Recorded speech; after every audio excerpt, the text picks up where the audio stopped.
You should change your name from Selecta Chevron to Silverado hatchback Chevy Chevy 4x4. Yeah, they called me over a Silverado Outback. Hatchback Chevy. Hatchback. You could definitely make some puns with that, like something, I don't know. What are we getting now? Like 4x4. I got 4 limbs. Then it's Selecta Chevron, and then like isn't Chevron like a gas station? It is, yeah. Chevron Oils. All your DJing parties happen, Sponsored from Chevron Oils. or just happen over there, just like in the parking lot. Just get So it if going. you're going to the party, make sure you get oiled up. Yo. The Chevron oils. Sure, went to the Get toilets oiled and shit. What's popping? Welcome to the S.I.D podcast, man. Finally here, man. Been wanting to get on here for a bit still. Good stuff, man. Good Yeah. stuff. Good to have you, man. Thanks for coming on. Thanks for having me. For What you been up to these days? we just came off like a release with the Umbrella Collective. Okay. So that's mainly what I've been doing, really. Just like life stuff, work. And I just told you before we started that I graduated. Hey, there you go. Yeah, Big ups. Yeah, it's a long ass journey just for a piece of paper, but it has its meaning. Yeah. And yeah, so that all happened in May, and ever since, like, I feel like it's all been work, rehearsal, performance, work, rehearsal, performance, and just and all the in betweens. But like that's basically what it's been like. How about you guys? Like, what's popping with y'all? Oh man. Yeah, Same old Pretty shit, much you the know. same, yeah. old? Yeah. Grinding, same Just shit, work. just rehearsal, podcasts, content, same old shit. Yeah. Yeah. From home to work. Get a little DJing in. Yo, I've been seeing And that. man, that's me right there. Check up on the farm. Oh yeah, man. Yeah. Afro house type shit. That shit been Yeah. going hard. Thanks, man. Afro House Volume 7 coming in February, so Bubba's y'all on Lounge. yeah, bro. 7th already? We on 7 now, bro. God, That is kind of crazy that it's been Yeah. 7 months. Yeah, it's been like we started in August and just been rolling, bro. The months just be flying by now. Killing it. Y'all are like, I shouldn't say that. But I was gonna say y'all are like bringing the most people into Bubba's out of everybody. I mean, you probably ain't lying. No, No. that's true. That's like definitely true. I think it was the second one because they always happen like because I work till like 12:30. Okay. So like for me to get there, it's a whole lot of process. So I have to like start getting like lit when I'm Yeah. still at work Yeah. because I work from home and shit. So I'm like, Just pounding the vodka I know. shots. in yeah, I did that once and it was not a good because the last few calls at the call center I was getting, I was just like not trying to hear. I was like, yo, what do you want? Yeah. And then that time I finished, like I dressed up, I was ready because I lived just right by Baba's, and then I just went there and there was a line. I stood in the line and I was in there like, by the time I go up here, I'm gonna be super sober. Yeah. Everybody in there gonna be super Just lit. This is gonna be bad. I Mm. slowly walked the fuck back and then I just walked back home. I was like, Just going back home. yeah. You messed out, man. Damn. Tell me a little bit about Studio UC though, man. I've listened to the whole album. Chev, I don't know if you've gotten Yeah, a I've chance to heard listen to it. Yeah. I really like it, man. I've been wanting you guys to do like some live songs for so long. I've been telling Charles, I'm like, Charles, bro, I need No Fear live on my phone, bro. Like, when is it happening? And it's very good for me to see it happen. Yeah.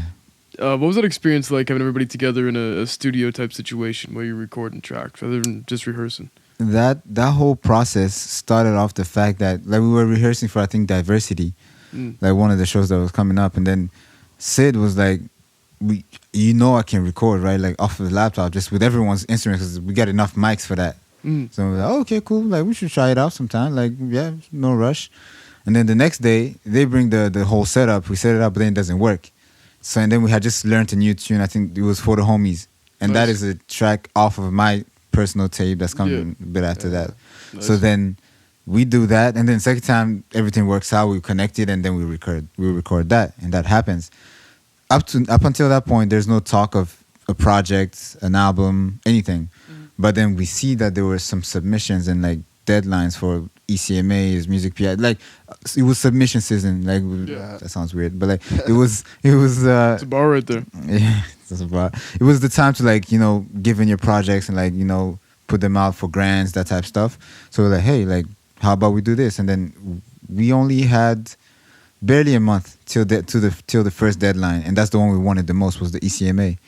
So then every second we would just be like, hey, whoever's available, pull up to the house, let's get some tunes going, and then like get the creative juices going. And that's mostly what it was. It was just like it was sacrifice, because for me, my shifts, everything has to rotate around my shift, my day-to-day shift. So like the thing is, I finish at 12:30, and like everybody else has been there since like 7 p.m. So then I get there, people are tired, but then sometimes we'll put in that extra effort, like lay down a verse. I know I'm not the most sharpest at the time, but I'll still do it. So that's what it was. That's what it took. Damn, bro. And tell me about the environment. What does it look like in this house when you guys are doing it? Is it like everybody? Is it like y'all are having a good time and like vibing, or is it like we're like, you know, like serious about this, making this happen?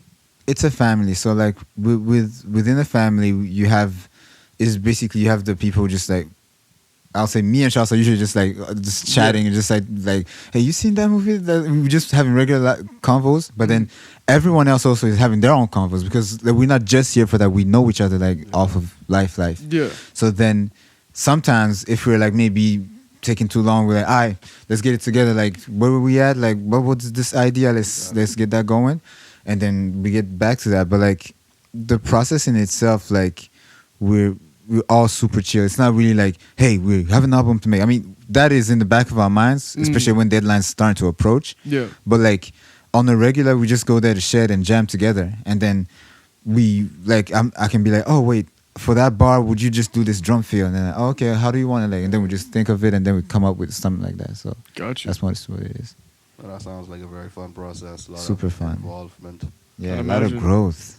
I'll tell you that. Like that really like took me to a place of like trying things, and especially with someone as artistic as Charles and Sid, because they push me the most. Because like I can write like a verse that I feel like, yeah, this is a solid verse, like I'm proud of this shit, and then they're like, yeah, make it in a weird voice. And okay, and then I'm like, this is gonna come out weird, but then I start doing the weird verse, and everyone's like, go, like, yeah. So then from there, you just get that confidence and that boost. Yeah. Sid's really good at challenging you and being like, is that really what you meant with those lyrics? Like, Yeah. what do you mean by this? Like, why did you write those lyrics down? Exactly. Yeah. He's a genius. Oh yeah, Facts. for real. And like it's not just a challenge. It's because challenge feels like you trying like kind of like test me on my writing skills or whatever, like or on whatever I'm talking about. But it's more like I see potential. So like Digging at it. yeah, tap into that. Like this is fun. Like I know 10 other rappers who do this kind of shit. So like why don't you just make your spin to it? Like make it feel more like you instead of just like, you know, like imitating and that kind of stuff. For real. It's always good to be creative and unique, especially in arts. You find yourself copying other people pretty easily and trying to chase. That's what's wrong with the music industry today, is that everybody's trying to sound like everybody else. Yeah. There's no originality. There's no like. I've always said you gotta, or I actually got this from my mom, I think, is that you gotta work from the inside out, not from the outside in. You can't take something you've seen from the outside and then make that you. You gotta take you and then put it outside. Put it outside. And that's hard, bro, because people judging you for who you actually are, you know what I'm saying? Gotta Facts. get that constructive criticism. Yeah. A lot of people ain't got that. But that's how it's created, though. Like that's how we create art. Like we put stuff out, and like with the whole thing, it's just like the market and the industry is saturated in terms like if you drop an album and there's no drill type beat or like that kind of like right now I think the wave is like the yeet type of Yeah. They There's a just- few different like stems out there, but it's like, I know what you mean though. Do people still do type beats? I haven't done type beats in like 2 years. Oh, and I people feel- definitely still do type beats, but it's like That's crazy. it's like you got like the yeet sound, you got like the like Jersey, Jersey, yeah, like that's Jersey also club, like the boom, boom, boom, the- boom, boom, boom. To me, that's just honestly never mind. That's Yeah, the right. Yeah, I'm just yeah, yeah. That's because I never listened to Jersey You before. know how sticky you get? Yeah, Hey. and that's cool, but like people are like, yo, that's actually been like, it's also derived from house Yeah. music. So that's what it is. But yeah, what I was saying, like, it's those kind of things. Like, it's saturated, but like, if you dig deep, there's plenty of dope artists. Just like not going by the industry Yeah. standards. Not, I hate that I'm going to say, it, not ice spicing shit out here. Yeah. Because like, I'm sorry, like, I mean, it's alright. I bob to some of the songs, and this is no shade or whatever. Because who am I to shade a person with that much success? It's just I understand like that's what's selling. So put it there, put it here. Like it's Exactly. placement. So I Yeah. understand that, but I'm like, for the art, it's terrible. Gotta give the market what it wants. Oh, is it what it wants, or is it just what we What we force feed it? enforced on it. Yeah, That's a good point. And the truth is, you really don't need to do that. And if you have some sort of a substance to you as an artist, you probably have a better chance if you're just yourself. Because there's only one you. There's 1,000 Ice Spice. There's 1,000 Yeats. trust. And you're likely not going to be able to outdo them at being them. But you can be yourself, and people will be like, you know what? It might not hit my ears the same way these tracks do, but there's something about this person. Right. True. For real. Because you're selling you. You're could not selling the feel that- You music. could feel the soul and emotion within your music instead of just synchronized beats. and Yeah. lyrics you heard over. and Man, over. that where the way the snare hits on the fucking third beat, Yeah. you know, like nobody's thinking that. No, Yeah, that's crazy. you got one snare on the first beat with reverb on it, and the following snare dry. Nobody catches that type of shit. Yeah, bro. It's like if you hit that 65% wet dry knob on the reverb, then you'll have all the booty shaking. Take me back to Studio UC though a little bit. I have a few more questions because I'm very curious about it. Yeah. When it comes to the creative process, like I know that like you said that you guys are like a family, and I'm sure that although families I'm sure can butt head a little bit, I'm sure that you guys have a good process together. But like in terms of like when you have conflicting opinions and people want different things for the records, is there ever like does it ever get heated or like little like arguments or anything? It's, I don't think that happens. It's more like, I would say creative arguments, meaning I'm trying to show you what I think this is going to sound like. So we'll play it once with my idea. And then after that, we play with your idea. And then usually as the group, we decide what idea feels more comfortable. It's not like, no, like I want the drum fill here. I want the roll here. No, I want you to do a hit. Because we do a lot of hits and a lot of pauses and like those kind of pulls when we're rapping. And like it's never that. It's just more like, oh, okay, like so you want to implement this here, but I'm already doing this here. So like let me find a way to have these two exist and like in harmony. Like again, it's music. It just has to flow together. Because at some point, like you can bring an idea, it would be cool as hell, but like once we play it and it's off key or off something. I think I had one idea that I was thinking of and I was trying to implement it, but I had it in my head and then I brought it up and we tried it like multiple times. And then we realized at the end, because like the melody I had was kind of going off, but then I was trying to get Auntie to sing it, and then it was kind of like it was not going, it was crashing. So then after I understood like, yo, the way you heard it is not the way it's gonna come out. And it's not a you problem, it's not even a them problem. It's just that the music itself, it's still, even though they say it's art, but it has a science to it. And that note is not gonna follow after this one because it just makes a weird sound. You wanna make it sound weird? Cool, if that's the goal we're going for. But if we're going for something more sharp, I don't classify our album as a sharp project, like clear cut, like super experimental kind of. Yeah, it's very experimental, very, very new, very. S.I.D always uses a different word, but I don't remember. Like kind of like niche, atonal, avant-garde type shit. So Avant-garde. avant-garde. My word of the day. Hey, avant-garde.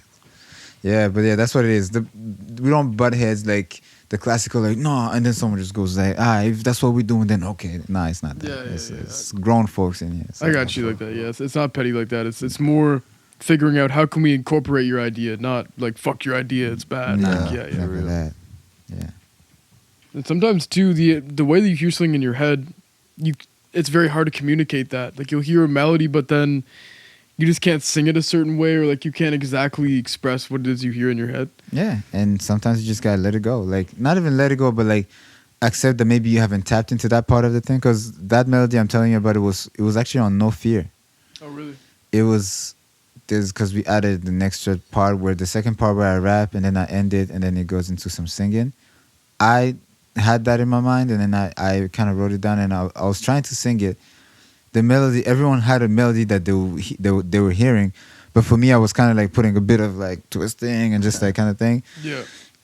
And it didn't catch. Sorry, it didn't catch. So after that, then I just then took the advice of more experienced musicians and artists like into like, hey, we get what you're trying to do, but it's not gonna work. So like, how about we do it like this? And I was like, yeah, this also works. And through shedding, then maybe at a later point I can then bring this to life, because it's a melody that's in my head, and I know how I wanted it to sound, and I'm not displeased in any way of how it sounds now.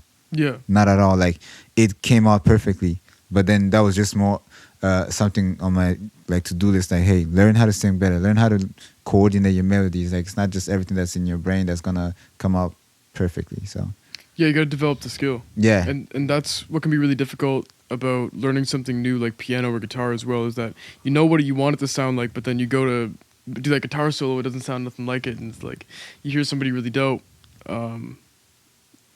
a lot of the instrumentalists in the band and stuff like that, and you're like, I wish I could like take what I hear and make it like that. I just, when I'm in there, bro, because everyone is like on an instrument type. And even Charles is a producer, so Yeah. I'm the only one there who just here for the raps. I'm just here just to give you these bars, and I'm a part of it. But like, when I'm in there, I'm so amazed, because I'm like, they just communicate between. It's like they're speaking the language. I'm in on the language, but I can't speak with the tools they have. So like, I speak with the raps and like with the ad libs. I can, when I see someone's about to like pull out, I'm like, huh, and I just like, quick ad lib, that type of stuff. So. But like, I'm always amazed at how S.I.D can like play 3 keys. I've seen S.I.D. I always tell this story, and it's like, it's a mind blowing. Like, to me, I was like, what are you doing? Like, it was at one of the shows, probably Sugar Skull or Up Street, and then we were just playing, and then we're on the show. The thing is going on, and then something dropped, a lighter, something, a phone.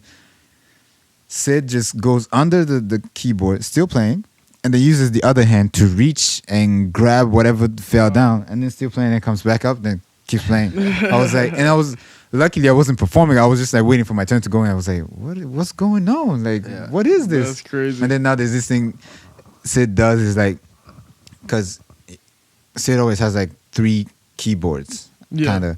So one will be here, and then one is here, and then he kind of like plays like this, and I'm like, what are you doing? Just like, it sounds great, but like, how are you able to do that? A beast, I tell you. 3 keyboards is a different level, bro. I'll be at 4 now.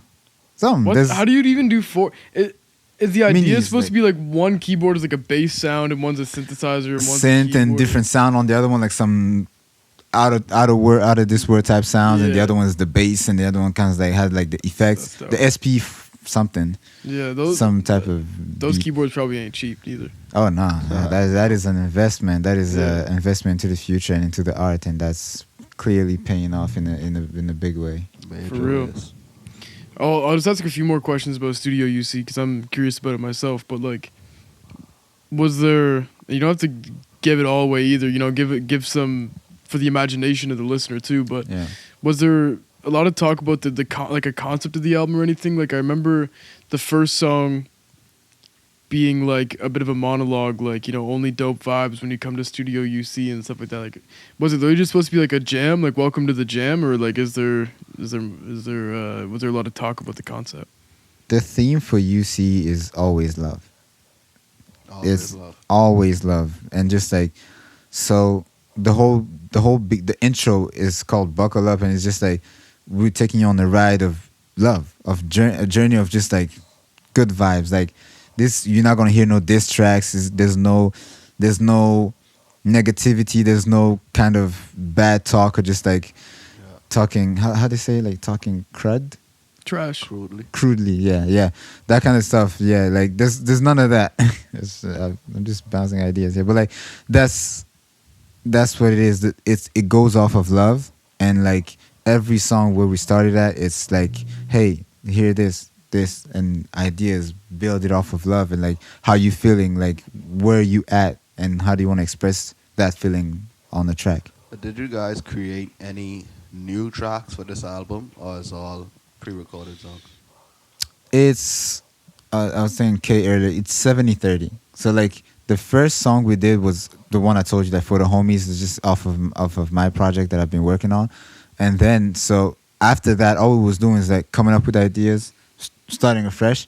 And then at some point, as the deadline was approaching, we did have a few, I don't know how many songs we have. I think it's like 15. It's 15 or 16, but like, and then we had probably about 8.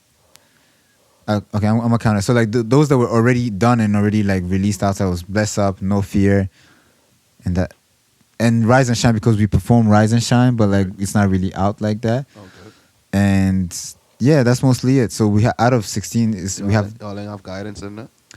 We were going to put Guidance, but like Guidance is kind of like we call it a side pocket kind of thing where we like the bars on it, mine and Charlie's are like, it's not really love. It's more like we said, because funny you would ask, because like the second tape we were joking like, oh, the first tape was love, second tape is gonna be pain. No.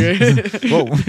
So like pain more like the other side of love too. So then we definitely feel like Guidance is gonna fit on there, and like we rehearsed Guidance I think on not today's rehearsal because we were trying something new today, but like a few weeks back. So like Guidance is still a favorite. Like whenever like we hear that and then the beat stops and then I go in, I'm just like, yo, this is, it always like gives chills. But yeah, that's mostly what it was. Like whatever, I even forgot the question, but like that's all good. You answered it, man. It's all love, and I really like that. And it's such a breath of fresh air for the music industry nowadays. Oh yeah, 100%. And to see people coming together, mixing different styles of music from different parts of the world, all in the name of love. It's a beautiful thing to see. Yeah, that's what it is. Yeah, I want to also talk a little bit about you as an artist. I feel like, you know, like you and Charles, like you don't talk a lot publicly about, like, you know, this is like, you know, you stay like, you know, like so, in the shadows. The shadows. Pretty Loki. Actually, it's good that you say that. Like I don't know if this is an exclusive out here, but like I'm not changing my name, but like I already removed my Spotify technically. Yeah. Are you making it high key? Swear to God. You got one more of those, and then I'm gonna just walk about it. No, mid key. Nah, I understand. I'm done. Nah, it's just because my actual name is Loic. So it's like it's not a name that's common out here, but it's just 4 letters, Loic. And then like for me trying to fit in from way before, like Chevy, I think I told Chevy that, but I had multiple like artist names before I used to be called Young Low. Yeah, Young Low. And I was like, because I was heavily influenced by right? Young Jeezy, Young Money. I was like, I gotta be young, something young. And then I was like, I can't be Young Loic. That would be very weird. So then I have that. Then after I had like a small period where I was into Roman numerals and stuff. And then I had 66, but in Roman numerals. So that's LXVI. Again, I'm just process of finding myself. Lavi. LXV, whatever that is. And then after that, then I landed back on Loki, but then Loki being just a overly used name. There's a million Lokis on Instagram, so on music stuff and doing things out there. And there's a character, Marvel and all that. So then royalties was gonna cost me a lot if I actually went on with being called Loki, whatever. It would be like the association with it. Like they could do it. They could be like royalties. Not really, but like kind of like they would want it. Copyright, yeah. Yeah, copyright. That's kind of like Biggie Smalls had to become Notorious B.I.G. because somebody else was already Biggie Smalls. Yeah, and it's easy. You can easily be copyrighted and that type of shit and can ruin something. So then at some point through working with the collective, I was just like, you know what? Why have I been always trying to like embellish my name? Like embellish, like it's 4 letters, bro. Like I've seen artists, like I still don't know how to spell this artist. People like her, and BJORK with like 2 dots on the O. But Jork, bro. Yeah, you know her? No. I mean, because again, I haven't heard a single song, but I follow like these music like outlets and stuff like that, and then like they just post her. I'm like, oh, and I'm like, Bjork. I'm like, I don't know what that is, but like, you learn that you can learn my simple as Loic. You can say how you want, Loic, whatever you call it. Loic. Yeah. So then I'm rebranding on that and just doing that, like coming out like afresh and starting afresh. That's why like all of my old songs are off except for Bless Up, I think, because Bless Up I released it with some other I released it with United Masters, but then my DistroKid account I closed everything because I was like, I want a fresh start and I want to talk about things that really matter to me. Not saying that the things I did before were not me, but I was still there's a face I was trying to show, and I don't want to do that anymore. You're still kind of finding yourself in your artistry type shit I've been trying to do that, and to this day, I'm still trying to every day. to do that. But like, at least now I have a little bit of an idea Yeah. of what I want Loic to be perceived as, and that is what, like, the only time I pop out it's when it's real, when it's in a situation where I'm going to show out as myself, where I don't need to put on this hat of like, hey, the cool guy, Loki. I mean, as fun as it was, and again, if you call me Loki, I'm not gonna be like, yo, that's not me now. I'm just like, nah, like it's normal. Like it's a name. It's a part of my life, and I don't deny it. I'm not ashamed of it. But like, I'm moving on to greater and realer things. I was about to say truer things, but it didn't sound that cool. Yeah, man. I think it means a lot more whenever you use your real name as your Yeah. artist name. Yeah, you ever thought about it? That's why mine's KM, because it's just my initials. Like I was inspired by J. Cole because he's Jermaine Cole, right? Right. But I mean, Kerry McCarthy. I don't know if you can use that like as a rap name. That sounds Out cool, here, but- you can do it, but then they're Carrie? gonna mistake you for like a country Yeah. singer type Yeah, shit. I Good. was gonna Carrie- say, Yeah. Kerry Patrick McCarthy back with where the hoes who at. stole the soul? Yeah. I don't know. I could maybe it could be like a rapper named Kerry, like I carry the whole game on my back, motherfucker. Damn. But I just went with my initials though. But like it's something like Kendrick Lamar used to be K Dot, and he was like fuck it, I'm just gonna make it my name. Yeah, and it's a cool name. But yeah, he's got like the coolest name ever, so like it works. I've been thinking about rebranding myself too, getting away from Selecta Chevron, Mm. but I don't know what I'll change it to because similar to what you said, right? When I created my name, I was in a certain phase of my life. I wanted to be loud, right? But now Yeah. I don't want to be so loud. So we'll see where things go with that. Feel you there. Yeah, Loic is dope though. It's a great name for Oh yeah. for an artist name. Cool, man. I'm going with it, and then it's just a whole switch up. Like from you know the tracks I've done before, Yeah. and anything after that you'll just be like, oh, I see the change. Like this is a totally new person. Even me, Dope. some of the songs that I play from the sessions, I'm just like how did this happen and how did I come up with this? But like it's the growth. It'd be very interesting to see you dig deeper a little bit into like subject matter that's a lot more personal. Oh yeah, that's where it's at. That's the difference because take an example, a song like Move with the Gang. Yeah. Love that shit. Yeah. Whenever I play it for like at parties or like with the homies, like they always go crazy. Yeah. But I'm like, what am I actually saying here? I did try to tell a story. It was Vision blurred, highway Yeah. swerving, Gang, with a whole lot of cursing. like you see, was that 2019 or 2020? A dark time, regardless. Yeah, it's pretty dark. Yeah, so and what I was trying to do is tell the story of a one night that I went to Moncton and shit got crazy, but like Shit always gets crazy in Moncton. Moncton, fuck. You go to Ter- Andrew's, brother? yeah. Brother. Yeah, so like that's the thing. And then in my artistry then I was like, let me make it look cool. Let me just say all this stuff like and it was nice and it represented me at that time. But like right now, the favorite track off my album is really just talking about how like I think it's called Numb. I think it's just a song where I'm just like, bro, I'm tired of this shit, rapping along, and I'm proud of it because I'm like, yo, like this is real shit, and it's not some subpar bar work. I really like elevated after that. Like, Yeah. yeah. I'd love to. I'm excited to hear that, man. oh yeah, soon. How were you introduced into music?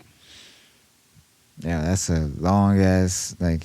All right, so my grandma had the troupe and stuff, and she was a singer, and then like I was around traditional music a lot, but then at the time, newsflash, I only spoke French, so then I only listened to French music, and they were just bumping a bunch of like 90s music from France, and then I was like, that's what I grew up listening to, and then later on I started listening to English music when we got like cable back home. Hold on. So what was the French music like? Was it like kind of classical or like jazzy or? It's 90s vibes, so anything, it's not Michael Jackson like, but Luther Vandross type, but then make it French.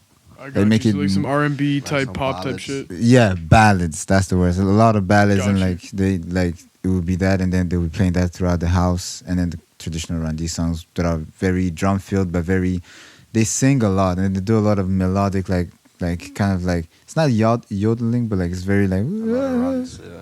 yeah, that kind of stuff. So then from there, then fast forward, I'm in high school now, and I just now started learning English, and we have cable, and all I'm watching is like I was very into like the southern like Lil Wayne, T.I. I was like man, they're so cool, like da, da. And that's where I learned my first English words, like my first like yeah. And then I tell you, like it was just my first year of high school when I transferred to a different school that was like, yeah, we mainly study here in English, and I was like, oh shit.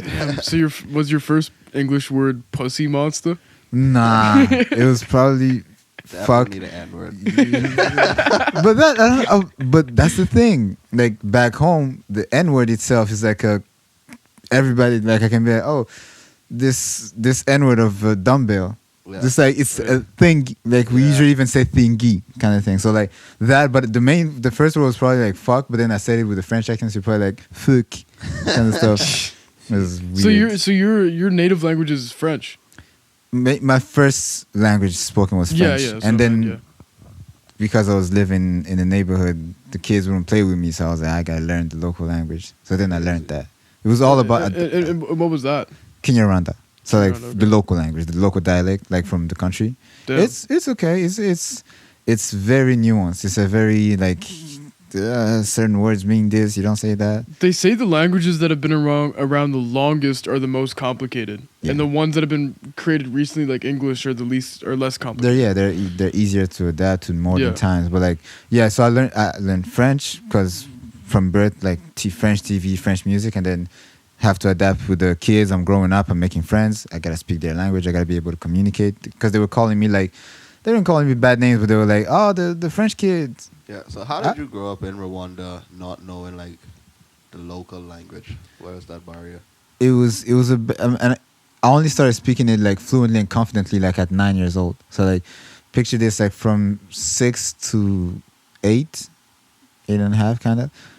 It will be tough because I will have friends at school, and then school is over. I come home. I'm like I'm hanging with these adults because I can't go outside. They don't really talk to me like that. Damn. But at some point they were nice. They were like, and they would be speaking French too, but like they would be like between themselves, they'd be like, oh, here goes the French kid, like talk to him. And they would, no, you talk to him. Like, Wow.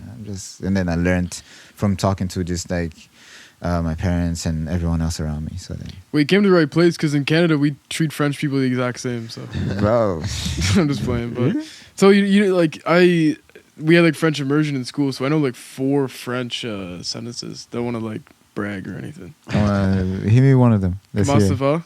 Hey, ça va bien. Et toi? Yes. There you go. It's like, Je m'appelle Carrie.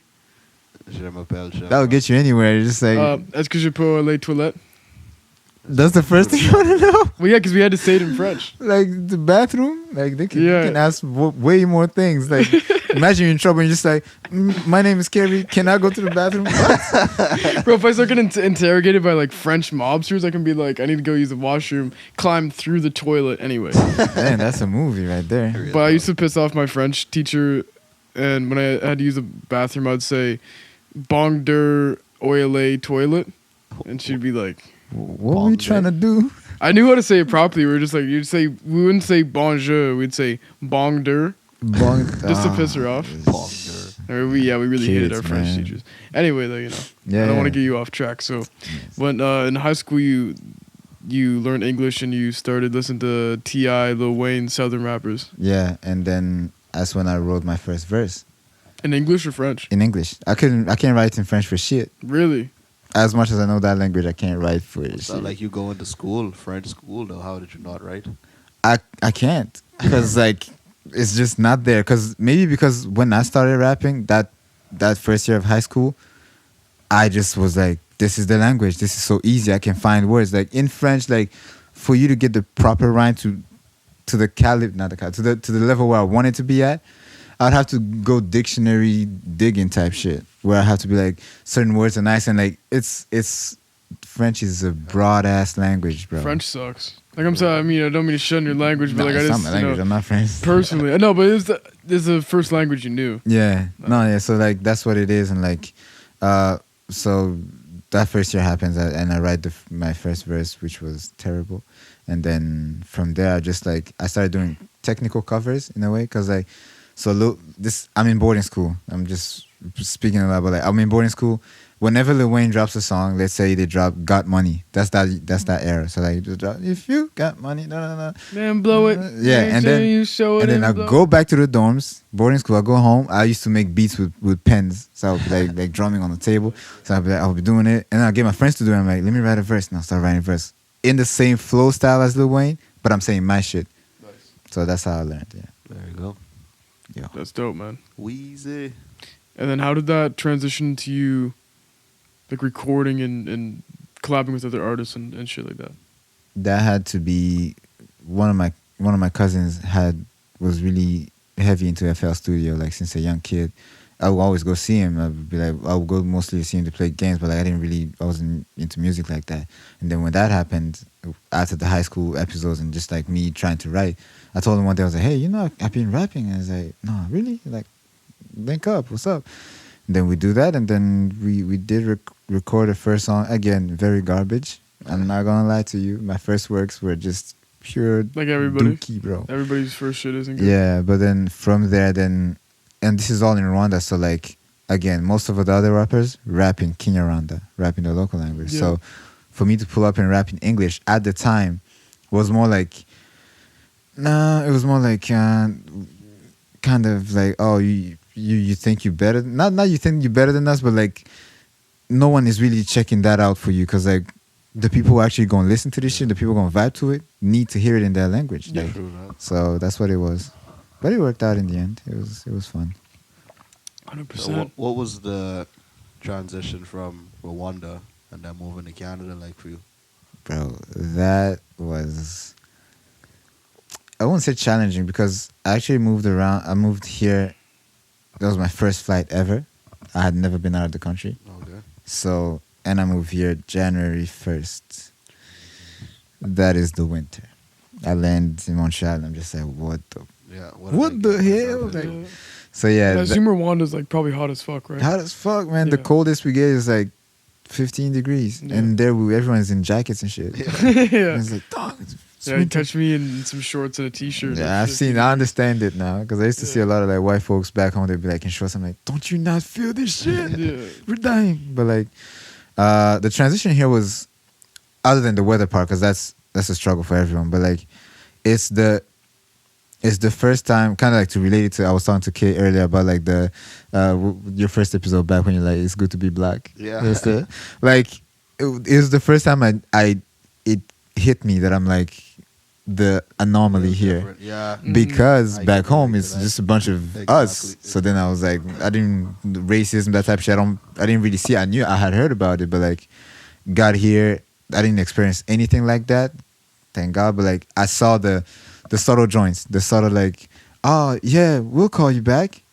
They're not gonna call me back for that job. That's a rap. So I'm not getting that. So that's the kind of thing. But Especially you got to go up to Tignish, then you'll find all that shit. bro, Spending too I much time in came here- Charlottetown. First time I came here, I was in BC. So when I came to PEI, I was already a seasoned international person. So I already knew what to do, how to talk, and how to do the interviews. Like, hey, that kind Yeah. of stuff. That's why I was a little bit surprised too that English wasn't your first language, because like Because you speak as if it's your Yeah, first you language. speak very well. yeah, I mean y'all are saying that the dude that interviewed me for the university said the same thing, because they were supposed to have me take the SATs, but I was like, nah, just give me the regular interview, like calm. And then we were talking. I was like, yo, what the fuck? Like, I was like, I learned it from TV, bro. And then That's pretty I learned it from Lil Wayne. Lil Wayne, You heard, Pussy You Monster.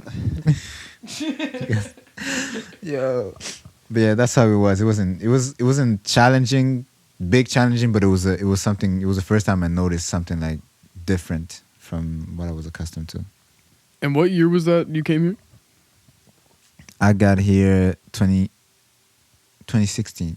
So yeah, you've been here for a minute. Yeah, in the country. I got Yeah, here yeah, 2016, and then I got on PI in 2018 September, which was a different vibe. You've been here since then? Yeah. Did you meet Charles and them like right away, or was it a little No, bit? I met Charles in 2019 Yeah. on some flyby shit, trying to look for a feature, and then one of my homies, one of his his smoke buddy because I don't smoke. But like, it was like, yeah, I know this guy makes Afrobeats type shit. I'll link Yeah. you, and then been up since then. History from then. And you're pretty integral in that whole thing too, right? With you Yeah. guys all coming together with like the 2020 vibe. Yeah, 2020. Like how whenever after you met like Charles, you started working with Selecta pretty early on, right? Oh yeah, from the party at Charles. I don't know if you Selecta remembers. Oh man, Charles' old crib. that was a nice party. Yo, like I remember exactly that. That's when the key moments when you meet people. I met Charles at Sugar Skull. He was working, and I was talking to him about it today actually. And then I met him. I was like, "Yo, I got this beat. Got it off of YouTube. That's still my type beat era." And I'm like, "Listen to this. Like, do you have a verse? Like, please." And that was Bless Up. Wow. Damn, that was first track ever. First track ever. Wow. We do that, and then he's like, "Yeah, I'm gonna write to it." A few weeks later, he's like, "Yeah, I'm throwing this party, and I wrote my verse, and you wrote your verse. Pull up to the crib. We'll throw the beat onto the speaker. We'll perform for some people."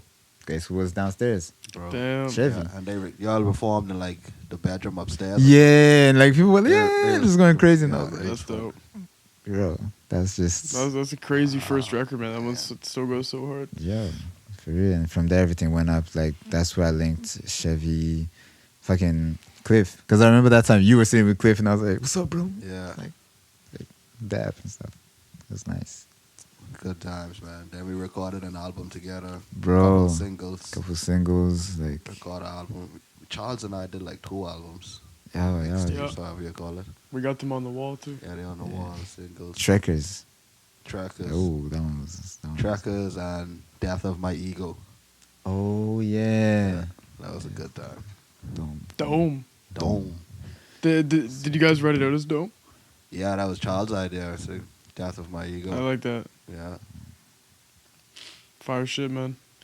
Is there anything you want to say to people that haven't really checked you out yet, or is still, just coming to find you? Like, what's like a, what would you say about yourself? Well, what I can say is that just that guy looking at the camera for this shit. Like, I don't know, it was like a job interview or some shit. I don't know. I was like thinking of what the question is as I was asking it. So yeah, no. take it as you will.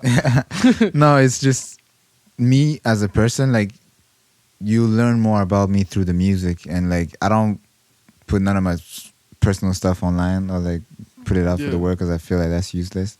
Because it's like stripping yourself out there for people to A, not care, B, make fun of you. So like, what's the point?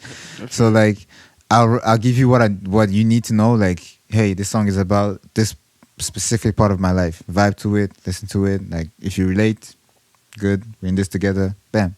Nothing to tell you like, hey, I made this song because I broke up with her name. Her name is this. Go spam her comments. Tell her to take me back. I'm never doing this shit again. Nah, it's weird behavior. Gotta keep But it yeah. mysterious. Yeah, not even the mysterious drawing. It's just like keep what's private, and the music is public. I'll let you have it. Like that's one thing I also want to like readjust with my entire career. Is like whatever I do is what I decide to give you. I don't want to be pressured into releasing anything. I don't want to be pressured into anything. Like that's letting the outside like pull stuff out of you. Like that's weird. Like I have it. Like why would you pull it out of me? Like I'll give it out. So like Very true. in short, I'm just out here making music that I like and that reflects where I'm at in life at the moment, and then check it out whenever it comes out. Biggest Pretty vibes. soon. Biggest vibes. Anything you guys want to say before we wrap up? Just love your life. Love your life. Keep it low key. Yeah. Never off key. Never.